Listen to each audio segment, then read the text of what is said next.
Deputy CM Pawan Kalyan గారు పోరాట యాత్ర సమయంలో గిరిజనులకి మాట ఇచ్చి అధికారం చేపట్టిన 4 నెలల్లోనే 280 కోట్లతో గిరిజనులు నివసించే ప్రాంతంలో ముఖ్యంగా రోడ్లు లేక ఇబ్బంది పడే ప్రాంతంలో రోడ్ల నిర్మాణం చేయించారు.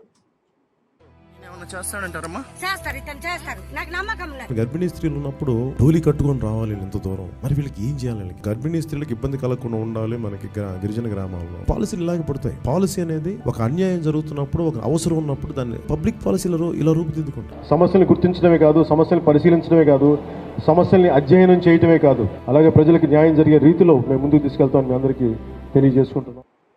సామాన్యుల బాధలు అర్థం చేసుకోవటంలో మరియు వాళ్ళ సమస్యలు తీర్చే దిశగా కూటమి ప్రభుత్వ పాలన ఉంటుంది అని భరోసా ఇచ్చారు.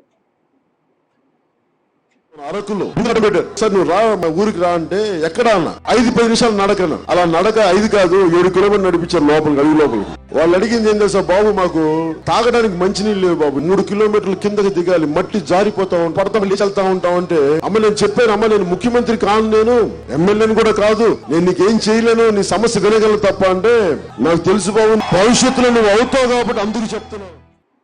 సామాన్యులకి అండగా ఉండి ప్రతి సమస్యని గుర్తించి ఆ సమస్యలు తీర్చే దిశగా అడుగులు వేయాలని, అలాగే ఇది మంచి ప్రభుత్వం అని ప్రతి ఒక్కరు గుర్తించుకునేలా మీ పాలన ఉండాలని కోరుకుంటున్నాం.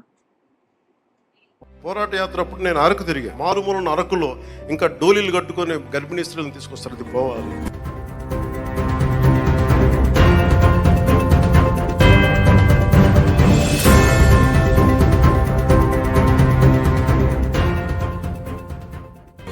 వేసిన ప్రతి ఒక్క ఓటర్కి, ప్రతి ఒక్కరికి కూడా మీ ఓటుకి సరైన వ్యక్తులకు వేసాం, సరైన కూటమికి వేసామని మీరు గర్వపడేలాగా ఉంటుంది మేము చేసేది పాలన. ఇలాంటి మరిన్ని అప్డేట్స్ కోసం మా ఛానల్ లైక్ చేయండి, షేర్ చేయండి, సబ్స్క్రైబ్ చేయండి మరియు తాజా వార్తల కోసం బెల్ ఐకాన్ క్లిక్ చేయండి. ఈగల్ మీడియా నెట్వర్క్, మీ ప్రియాంక నేహా.